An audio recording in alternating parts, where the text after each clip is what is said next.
Hi guys, welcome back to my YouTube channel this side Princy. तो आज है हमारा डे 2 ऑफ 21 डेज चैलेंज। और मैं अपने दूसरे ही दिन चैलेंज के सुबह 5 बजे नहीं उठ रही हूँ। मतलब ऐसा नहीं है कि मैं उठी नहीं हूँ, मैं उठी हूँ, मैंने अलार्म बंद किया और फिर से मैं सो गई दोबारा से। लेकिन मैं अराउंड 7:30 उठ गई थी। मेरे पापा का कॉल आ गया था तो इसलिए मैं उठ गई। मेरे पास प्रूफ है, मैं लगा दूँगी कि मैं 7:30 उठ चुकी थी। तो अभी करेंटली टाइम हो रहा है 9 o'clock हो रहा है अभी। तो अभी से हम स्टार्ट करेंगे पढ़ना। मतलब मुझे ऐसा लगता है सुबह उठना is not that important. Important ये है कि मैं पढ़ रही हूँ कि नहीं कंसिस्टेंटली। सो गाइज, आज का जो स्टडी सेशन था फर्स्ट, वो मैंने 9 AM से 11 AM तक पढ़ा था, 2 घंटे का था। इसमें मैंने बायोलॉजी पढ़ी थी। मैंने वैसे बोला था कि मैं केमिस्ट्री पढ़ूंगी, पर मैंने केमिस्ट्री नहीं पढ़ा क्योंकि आज मेरी बायोलॉजी की क्लास थी। तो मैंने बायोलॉजी का रिवीजन किया था। Chapter first, sexual reproduction in flowering plants. मेरी कोचिंग में ये पॉलिनेशन तक हो गया था, तो मैंने एनसीईआरटी से पूरा पॉलिनेशन तक पढ़ा था। और जो भी इंपॉर्टेंट चीज़ें मुझे लग रही थी वो मैंने हाईलाइट की थी। मेरे हिसाब से पूरी ही एनसीईआरटी इंपॉर्टेंट है, तो मैं पूरी ही चीज़ें लाइन टू लाइन हाईलाइट कर देती हूँ। कभी कभी तो आपको दिख रहा होगा इस वीडियो में। उसके बाद मैंने जो इंपॉर्टेंट डायग्राम्स हैं उनकी प्रैक्टिस की थी अपनी रफ में। और बहुत सारे क्वेश्चंस थे, उनकी प्रैक्टिस की थी। अभी तो मैंने सिर्फ एमसीक्यूज़ प्रैक्टिस किए हैं क्योंकि मेरे पास अभी एमसीक्यू बुक है। मेरे पास एक नीट की एमसीक्यू बुक है और मेरे कोचिंग वाले सर ने हमें एक मॉड्यूल प्रोवाइड कराई है, मैंने उसके एमसीक्यू प्रैक्टिस किए थे। बायोलॉजी तो मेरा फेवरेट सब्जेक्ट है। बायो के वजह से ही मैंने क्लास 11th में पीसीबी सब्जेक्ट चूज़ किया था। तो इसके तो सारे ही एमसीक्यू मुझसे सॉल्व हो रहे थे। ये चैप्टर भी काफ़ी आसान है। मतलब आसान इन द सेंस कि इसमें बहुत सारी चीज़ें याद करने वाली है और मैं याद करने में तो अच्छी हूँ ही। और अगर डायग्राम्स की बात करें तो मैं डायग्राम्स तो बहुत अच्छे बनाती हूँ।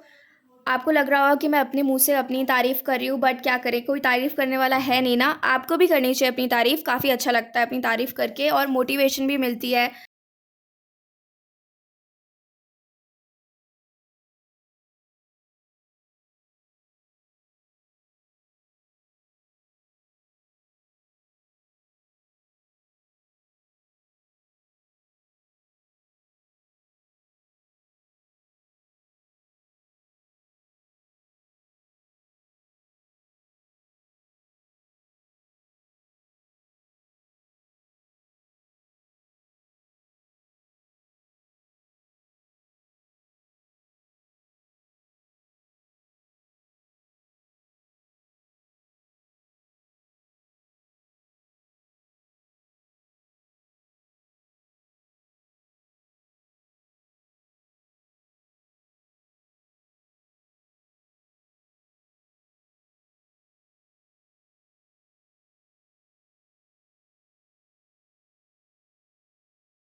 सो गाइस, आज मेरी थी फिज़िक्स की एक्स्ट्रा क्लास जो 2 बजे से थी, और बायो की क्लास थी एज यूजुअल टाइम टेबल के हिसाब से, जो थी 4 से 5:30। और मैं अराउंड 6 बजे घर आ गई थी बिकॉज़ मैं वहाँ से ऑटो से आती हूँ। अभी मुझे स्कूटी चलाना आता नहीं है, मैं सीख रही हूँ स्कूटी चलाना और मैं बहुत ज़्यादा थक गई हूँ वैसे तो। लेकिन एक बात बताओ, मैं थक बहुत जल्दी जाती हूँ, लाइक लिटरली इससे पहले वाले वीडियो में मैंने बोला था मैं थक गई हूँ, लाइक थकती कब नहीं हूँ मैं थकी ही रहती हूँ। मुझे हमेशा नींद आ रही होती है, हमेशा मैं थक जाती हूँ, हमेशा मुझे पढ़ने का मन नहीं करता है। लेकिन अभी मुझे पता है कि टाइम नहीं है बिल्कुल भी, मुझे पढ़ना पड़ेगा और मुझे कम सोना पड़ेगा और मुझे एनर्जेटिक रहना पड़ेगा ऑब्वियसली। सो कोचिंग से घर आने के बाद मैंने फ़िज़िक्स का रिविज़न किया था जो एक्स्ट्रा क्लास में पढ़ाया था। एक्स्ट्रा क्लास में हमें एक्सप्रेशंस बताए थे और बहुत सारे फ़ॉर्मूलाज़ बताए थे, तो मैं उनको ही एक बार लिख-लिख के रिवाइज़ कर रही थी, लर्न कर रही थी। और अगर बात करें बायोलॉजी की, तो बायोलॉजी वाले सर ने हमें रिविज़न ही कराया था क्योंकि संडे को टेस्ट है, तो उन्होंने कहा अगर किसी का भी बैकलॉग है तो वो मुझे बता दे या फिर कोई भी डाउट है तो वो अभी पूछ ले। टेस्ट में किसी की भी प्रॉब्लम नहीं आनी चाहिए। So yeah that's it for the video. Thank you so much for watching. Bye bye.